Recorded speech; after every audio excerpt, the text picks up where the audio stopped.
미국 주식에 투자하는 국내 서학개미들이 올 들어서 엔비디아, 미국 장기채, 배당, 테마형 이 ETF를 집중 매수한 것으로 나타났습니다. 인공지능 반도체 기업 엔비디아가 좋은 실적에 힘입어서 급등을 하니까 관련 ETF도 고공행진 중입니다. 하지만 미국 중앙은행의 기준금리 인하 시점이 늦어질 것이라고 전망에 따라서 미국 장기채 ETF는 손실이 커지고 있습니다.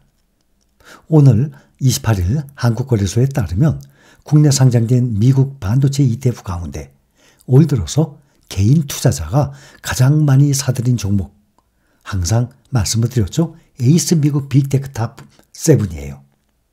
이 종목이 가장 많이 사들였습니다. 에이스에서 정말 좋은 종목 두 종목이 나온 거예요. 21년 4월 9일 날인가 그때 타이거 나왔죠. 타이거 미국 테크탑 10, 타이거 필반나 정말 좋은 종목들이 나왔는데 이번에는 한국투자에서 에이스에서 미국 빅테크 탑 7이 나왔고 또 에이스 글로벌 반도체 탑 4 이 두 종목이 새로 나왔습니다. 개인 투자자가 순매수액이 431억 원에 달했습니다. 코덱스 미국 반도체 423억 원, 또 타이거 미국 필반나 344억 원, 다 우리가 투자 중인 종목들이죠. 이 종목들이 많이 매수를 한 거예요. 미국 증시 상승세를 주도하는 엔비디아를 얼마나 담았느냐에 따라서 관련 ETF의 수익률이 갈렸어요. 올 들어서 22.5% 상승한 코덱스 미국 반도체. 이 종목은 엔비디아 비중이 현재 23.25%에 달합니다. 엔비디아 편입 비중이 그 다음 21.86%인 에이스 글로벌 반도체 탑 4. 이 종목도 23.5% 상승했습니다. 둘이 비슷하죠? 엔비디아 비중이 10.72%에 아무래도 엔비디아 비중이 작죠? 타이거 필반나는 같은 기간에 13.7% 상승했습니다. 다른 종목보다도 아주 엔비디아가 너무 많이 올랐기 때문에 엔비디아의 이 비중에 따라서 얼마큼 가지고 있냐, 편입 비중에 따라서 수익률이 차이가 이렇게 납니다. 엔비디아는 지난해 4분기 어닝 서프라이즈를 기록을 하면서 고평가 논란도 지금 수그러드는 상태예요. 그만큼 엔비디아 주식을 많이 담은 ETF에 서학개미가 몰릴 것이라는 전망이 나오고 있습니다. 반면에 에이스 미국 30년 국제 액티브는 현재 마이너스 6.3%예요. 현재 우리가 투자 중인 반도체들 딱 2달 동안에 몇십 %씩 수익률인데 1년치 이상의 수익이 나오고 있는데 현재 국채에다 투자한 것은 6.3% 마이너스, 타이거 미국채 30년도 마이너스 8.3%, 소울 미국 30년 국채도 마이너스 1%를 기록 중입니다.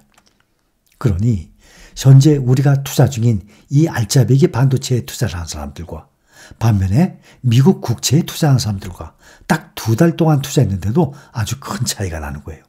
또 이번에는 배당 성장률을 보면 타이거 미국 배당 다우존스 3.6% 오르고 타이거 미국 배당 플러스는 1%, 소울 미국 배당은 0.75% 상승으로 서학개미 미국 ETF 순매수 상위 종목들을 보면 이렇게 단 2달간의 수익률만 봐도 같은 미국 시장에 투자를 한 건데 지금 이 종목이 크게 세 파트 나뉘어져 있어요. 다른 나라에 투자하는 것이 아니죠. 똑같이 미국 시장에 투자를 하는 건데도 우리가 투자 중인 종목들이 월등히 높은 수익률을 올리고 있다는 것을 알 수가 있습니다.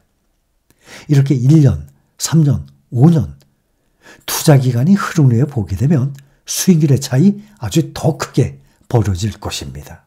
그래서 우리는 정기적으로 국내 대표지수 코스피와 또 미국의 S&P 500이나 나스닥과 수익률 비교를 상승폭을 항상 확인하고 있습니다.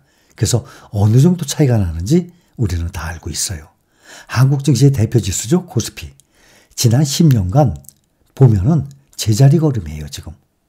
더 높은 투자 수익을 위해서 소액 개인 투자자들이 눈길을 돌린 양대 시장으로 꼽히는 미국, 일본 증시가 같은 기간 이뤄낸 성장세와 비교하면 국내 증시의 모습이 아주 초라한 상태입니다.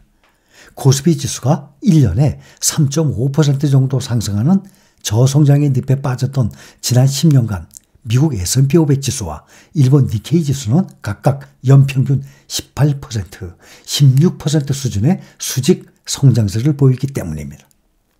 최근의 10년간 2014년 2월 6일부터 2024년 2월 6일까지예요. 10년간 보면 코스피 지수, S&P 500 지수, 일본 니케이 지수 변동률에 대해서 비교 분석을 해봤습니다. 이 기간 코스피 지수는 1907에서 2576으로 35% 상승했어요. 10년 동안. 반면에 S&P 500 지수는 179%가 올랐어요. 1773에서 4954까지. 지금은 5000 넘었죠? 또 내년 되면 6000 넘어갈 것 아닙니까? 니케이 지수는 155% 올랐습니다. 14155에서 36160으로. 지금 니케이는 39000 넘어갔습니다. 이렇게 차이가 납니다. 한국 증시 대표 지수에 비해서 미국이 5.1배, 일본이 4.4배 더 빠르게 성장했습니다. 또 그것도 성장률, 상승폭이 좀 떨어지는 S&P 500이에요. 나스닥 100이나 필라델피아 반도체라면 더 많이 올랐죠. 그래서 한국 증시 대표 지수에 비해서 미국이 5.1배, 일본이 4.4배 더 빨리 성장을 했습니다. 우리나라 보면 재벌, 오너가 등의 대주주에게 유리한 국내 증시 환경과 달리 미국, 일본 증시의 경우는 개인 투자자가 유리한 위치를 점하고 있다는 점. 이 점이 양국 증시가 차별적으로 장기 우상향 곡선을 그릴 수 있는 원동력이 됐다는 것도 증시 전문가들의 공통적인 의견입니다. KB증권이 지난해 초 내놓은 자료에 따르면 최근 10년간 국가별 총 주주 환원율은 미국이 89%에 달했던 반면에 한국은 28%에 불과했습니다. 이것은 개발도상국 평균치 38%, 중국의 31%보다도 낮은 수치입니다. 미국, 일본 증시와 한국 증시의 현 주소를 가른 또 다른 주된 요인으로는 자사주 소각이 꼽힙니다. 자사주 매입조차 비중 있는 뉴스로 다뤄지고 실제로 매입이 소각으로 이어지는 비율이 높지 않은 한국과 달리 대규모 자사주 소각이 활발하게 진행이 되고 있다는 점이 미국, 일본 증시의 고공행진의 원동력으로 작용하고 있는 것입니다. 자사주 소각을 통한 주식가치 제고의 대표적인 사례로 자주 꼽히는 기업이 바로 글로벌 시총 1등에서 지금 2등으로 내려왔습니다. 애플입니다. 2012년부터 2022년 애플이 자사주 매입 소각에 들인 돈이 5,820억 달러, 약 774조예요. 삼성전자의 시가총액이 현재 437조, 그러니 한 1.8배, 2배 가까운 돈을 자사주 매각을 한 겁니다. 그 다음에 소각을 했어요. 벨기에, 유럽의 벨기에 연간 국내 총생산 규모에 맞먹는 수준입니다. 이 방법으로 애플 창업주 스티브 잡스로부터 시총 3,700억 달러짜리 기업을 물려받은 팀 쿡 최고 경영자가 애플을 지금 시총 3조 달러 기업으로 키워낸 원동력이었습니다. 이것이 바로.